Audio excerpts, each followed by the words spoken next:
Pro-Jimmy Kimmel protesters holding a rally outside ABC offices in New York City, showing them that the left is more outraged over a late-night comic getting suspended than the cold-blooded murder of Charlie Kirk.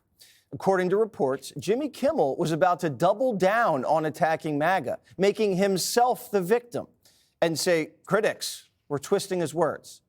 But Disney execs feared he would just make things worse. And now Late Night is rallying around Jimmy and trying to turn him into a low-rated martyr. But tonight, we are all Jimmy Kimmel. I still have a show, though, right? Kimmel was suspended by ABC after pressure from the FCC, leaving everyone thinking WTF. I've always admired and respected Mr. Trump. And if you've ever seen me say anything negative about him, that's just AI. We have another fun, hilarious, administration-compliant show. What are you doing? Shut up. Blow this for us. And Democrats are continuing their collective freakout. Tampon, who had a COVID snitch line, says Kimmel's suspension proves we're living in North Korea. Ever wondered how democracy dies? You're witnessing it. It's one of the most outrageous affronts on this. This is North Korea-style stuff. If Congress is willing to say, we're going to completely abdicate even this most important power, then what is left to constrain a runaway presidency, and in particular presidency that is heading more and more towards dictatorship? It's unacceptable, it's unconscionable, and it's un-American. Meanwhile, on Capitol Hill, House passes a resolution honoring Charlie Kirk, and 58 Democrats voted against it, including AOC, who used her floor speech to smear Kirk. His rhetoric and beliefs were ignorant, uneducated, and sought to disenfranchise millions of Americans, far from the working tirelessly to promote unity, unquote, asserted by the majority in this resolution. It is equally important that Congress does unite to reject the government's attempt to weaponize this moment into an all-out assault on free speech across the country. President Trump slamming those Democrats.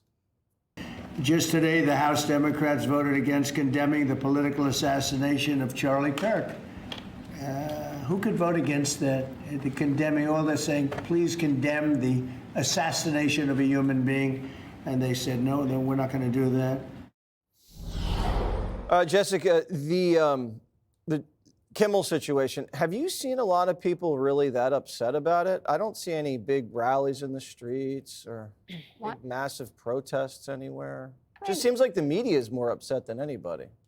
Well, the media and politicians and everyone, all the editorial boards of the nation's biggest paper, including the Wall Street Journal, that wrote Mr. Kimmel's words were only moderately offensive. We want to be clear that none of this justifies the right's resort to regulatory censorship. And the premise that Democrats are more concerned about Jimmy Kimmel than they were about the tragic assassination of Charlie Kirk is completely unfounded. Democrats said all the right things that all of us felt about, that it was tragic, that violence, political violence, has no place in our society. And we were met with, this is your fault, and we are at war.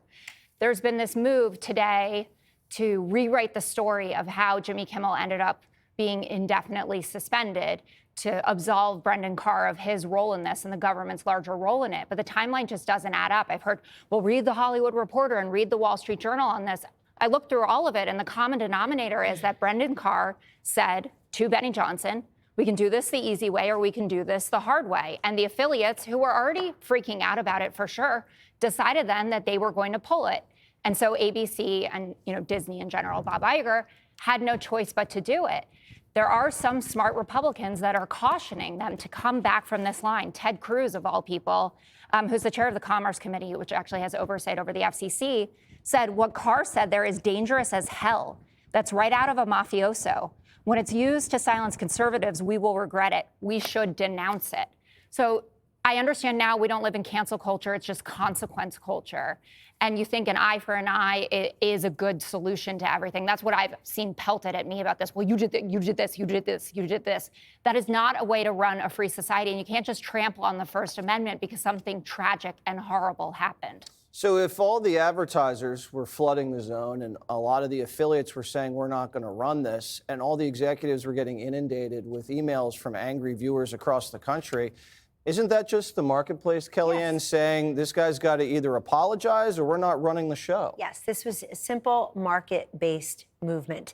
The customers didn't want it. Dave Smith from Sinclair said this is insensitive and it goes against the values. And what we're hearing from our listeners, it's not that Jimmy Kimmel just said a random joke and didn't invoke the late Charlie Kirk, God rest his soul, or President Trump. He did all of that. He said that the way President Trump is mourning Charlie Kirk is the way a, quote, 4-year-old mourns a goldfish, thereby analogizing our president and commander-in-chief while he's overseas representing us to a 4-year-old and to the fallen Charlie Kirk, a friend to, I'm sure, everyone around this table, to a goldfish.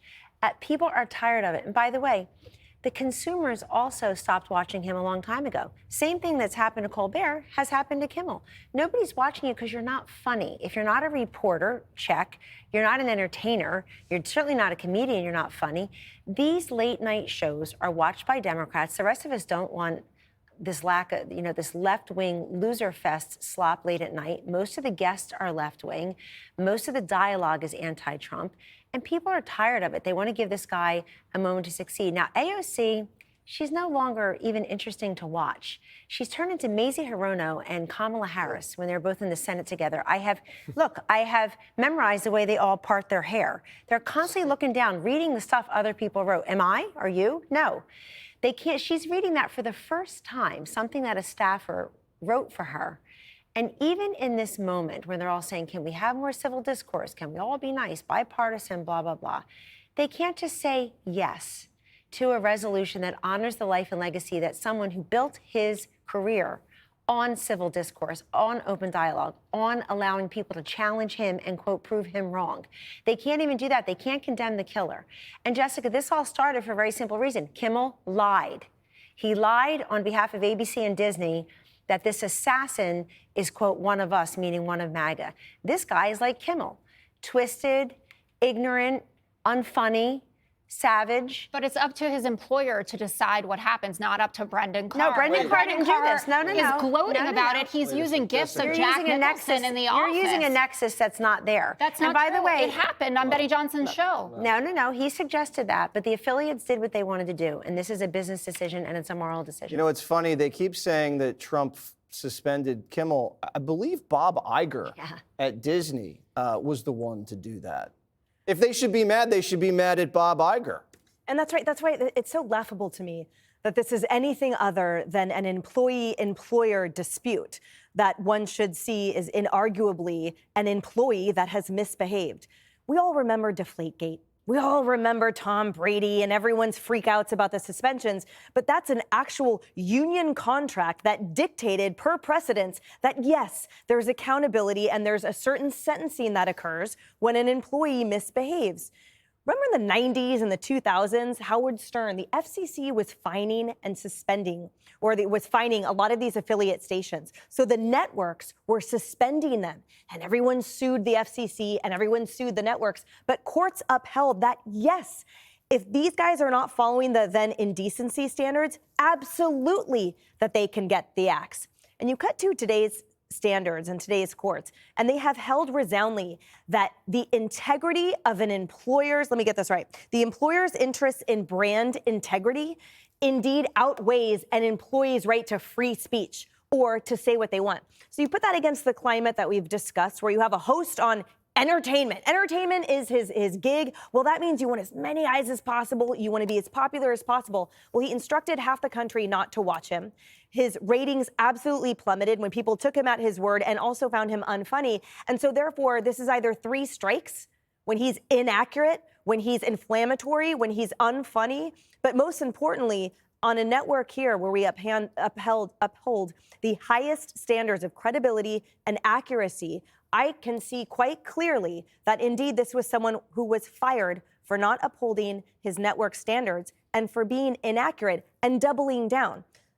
You think there's not an employer on the other side of the desk that writes his employment contract? This is at will. That's nothing to do with free speech. And the real victim here, might we remember, is certainly not Jimmy Kimmel, who can just go on a podcast or his OnlyFans. The real victim here is Charlie Kirk, and he's not alive to defend himself.